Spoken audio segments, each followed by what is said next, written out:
हमारे देश के जो प्रधानमंत्री हैं वो खुद हैंग मोड पर हैं। हम यहाँ हैं तो कांग्रेस की बदौलत है, कांग्रेस के पुरखों की बदौलत है। हिंदू, मुस्लिम, सिख, ईसाई सब ने मिलकर इस देश को अपने खून से सींचा है। 370 से हमारे युवा को कितना रोजगार मिला, 3 तलाक से कितनी गरीबी हटी। 10 साल में बहुत बुरी तरीके से फ्लॉप रही है भाजपा सरकार। भारत टूटा हुआ नहीं है कि आज देखिए मेवात में क्या हालात है, मणिपुर में क्या हालात है, केरला में देख लीजिए आप क्या हालात है। अगर देश को चला सकती है तो सिर्फ कांग्रेस सरकार चला सकती है, वरना किसी के बस की बात नहीं। नमस्कार, आप देख रहे हैं सौगन टीवी और मैं हूं आपके साथ राधिका शर्मा। बात की जाए पीएम मोदी की, पीएम मोदी ने कांग्रेस पे सीधा सीधा तंज कसा है। पीएम मोदी ने कहा है कि उस समय की सरकार जो है हैंग मोड पे थी, यानी कि वो कोई कार्य नहीं कर रही थी और 2014 में जनता ने उस सरकार को हटा दिया। तो आइए बातचीत कर लेते हैं, क्या वाकई में कांग्रेस उस समय कोई काम नहीं कर रही थी? क्या कहेंगे? हमारे देश के जो प्रधानमंत्री हैं वो खुद हैंग मोड पर हैं। उनको खुद नहीं पता मैं कह क्या रहा हूँ। आपने लाल किले से उनका भाषण सुना होगा कि उनका कितना मजाक बनाया जा रहा है। और रही बात 2014 से पहले की, शायद हो सकता है कि मैं कपड़े ना पहनता हूँ, खाने की जगह मट्टी खाता हूँ, और पहले मैं बसों में या कारों में ना घूमता हूँ, साइकिल भी नहीं होगी 2014 से पहले। कहने से पहले सोचा करें देश के प्रधानमंत्री। आज हम यहाँ हैं तो कांग्रेस की बदौलत है, कांग्रेस के पुरखों की बदौलत है। कांग्रेस के जो गांधी परिवार के जो लोग हैं जिन्होंने इस देश के लिए अपनी खून की उनका बलिदान दिया, इस देश को सींचा है हमारे पुरखों ने, चाहे वो हिंदू हो, मुस्लिम हो, सिख हो, ईसाई हो, तो उनको ये बात कहने में थोड़ी लज्जा शर्म आनी चाहिए कि मैं बोल क्या रहा हूँ, कह क्या रहा हूँ। और इस चीज का उनको अब के 2024 में पता चल जाएगा कि हैंग मोड पे आप हो या कांग्रेस है। लेकिन देखा जाए, आपने बात की कि कांग्रेस ने देश को आजाद करने में कि बहुत बलिदान दिया, लेकिन सिर्फ कांग्रेस ने नहीं किया, पूरे देश की जनता थी। पंजाब से ले लें या पूरे देश से, जगह जगह से ले लें, बहुत ऐसे शहीद रहे हैं जिनका आज भी नाम जो है कहीं ना कहीं नहीं आता है, नहीं सुनाई देता है, लेकिन योगदान सबका रहा है, पूरे देशवासियों का रहा है। देखिए, मैंने अभी कहा एक आप अच्छे पत्रकार हो और मैं तो खैर अनपढ़ हूँ, आप पढ़े लिखे हो। मैंने कहा हमारे देश के सभी ने, हिंदू, मुस्लिम, सिख, ईसाई सब ने मिलकर इस देश को अपने खून से सींचा है।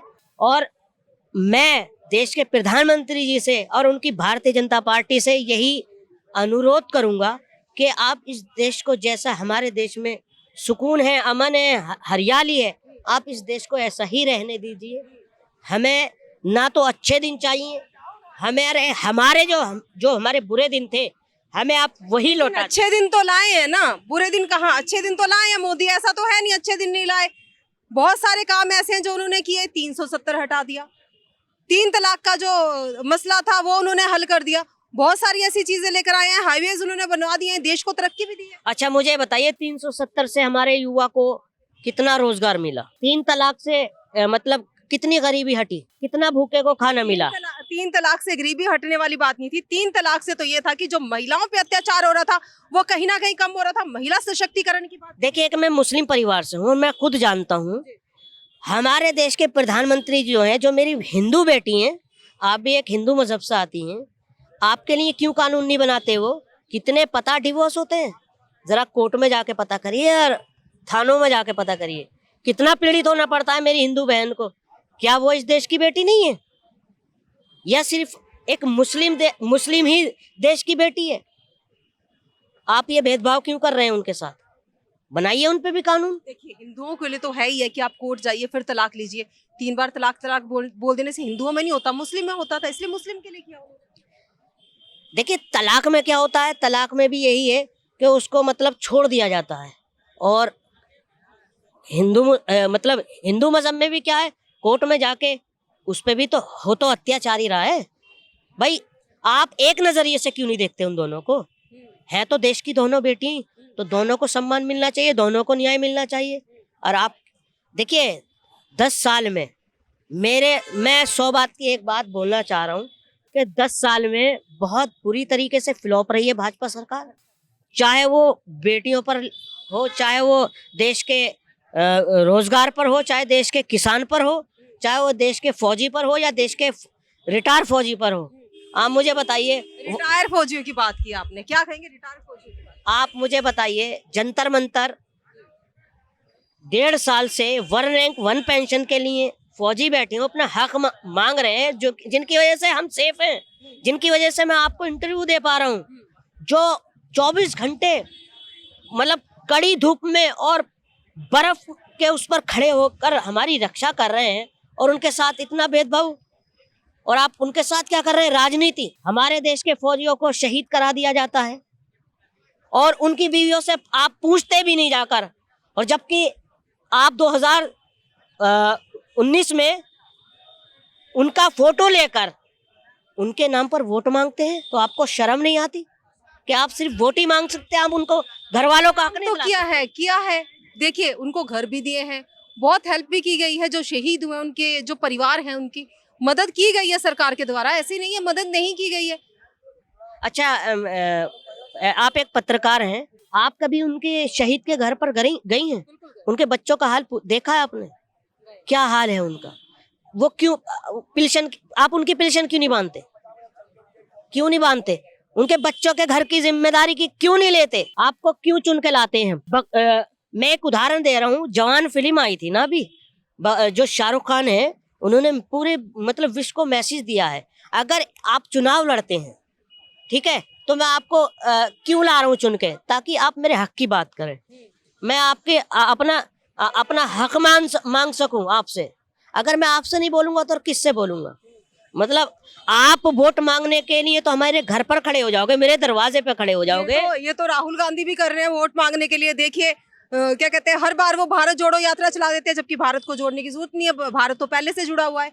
गरीबों के घर खाना खाते हैं, एक टाइम खाना खाने से क्या होता है? या तो उनके घर पे रहे, 2 4 5 दिन रहे, देखे उनका हालात क्या है, क्या आधा घंटा बैठने से हालात समझ में आते हैं? अच्छा, एक मध्य प्रदेश की आपने अभी 2 दिन पहले का संबोधन सुना होगा राहुल गांधी जी का, कि वो एक संबोधन दे रहे थे, मतलब जनता को, मतलब प्रचार कर रहे थे, तो किसी व्यक्ति के पता नहीं अचानक फंदा लगा या वो मतलब बेहोश हुआ, तो उन्होंने वो मतलब संबोधन छोड़कर वो उसकी तरफ भागे, क्योंकि उन्हें देश की जनता की फिक्र है, देश की फिक्र है, क्योंकि वो उस दौर से गुजरे हैं, क्योंकि बहुत छोटे थे जब उनके पिताजी का देहांत हो गया था, उनकी दादी चली गई, उनके चाचा चले गए।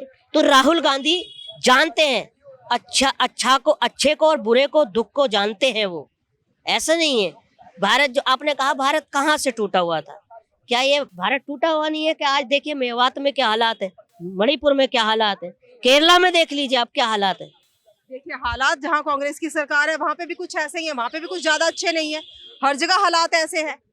तो आप एक चीज बताइए, अगर बात की जाए हिमाचल की, बोला था 1500 रुपए दिए जाएंगे, वो नहीं दिए गए।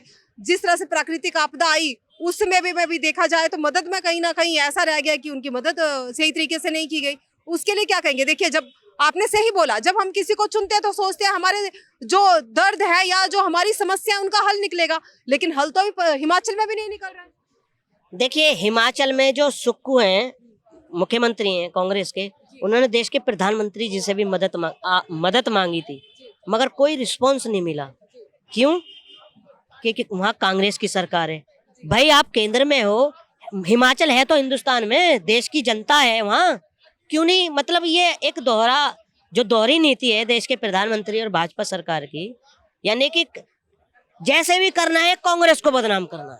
तो क्या लगता है 2024 में एक बार जनता फिर से जागरूक होगी जैसे 2014 में हुई थी? मैडम, जैसी हवा है, और मैं अपनी बात नहीं कर रहा, एक मुस्लिम समुदाय नहीं, हर समुदाय इस वक्त, चाहे वो बड़ा व्यापारी हो, छोटा व्यापारी हो, परेशान है, बुरा हाल है। और आपने 2014 से पहले की बात की कि वो मतलब पिछली सरकारों ने काम नहीं किया। अगर देश को चला सकती है तो सिर्फ कांग्रेस सरकार चला सकती है, वरना किसी के बस की बात नहीं। जिस तरह से पीएम मोदी ने कहा था कि 2014 से पहले जो है कांग्रेस, पहले की जो कांग्रेस थी, सरकार थी, वो हैंग मोड पे थी, उसने कोई कार्य नहीं किया, इसलिए जनता ने 2014 में जो है उस सरकार को हटा दिया। आपकी क्या राय, अपनी राय हमारे साथ जरूर साझा करें। इन सब खबरों के लिए जुड़े रहिए हमारे साथ, देखते रहिए सौगंध टीवी। कैमरामैन किशन के साथ राधिका शर्मा। आप देख रहे हैं सौगंध टीवी, सौगंध वतन की।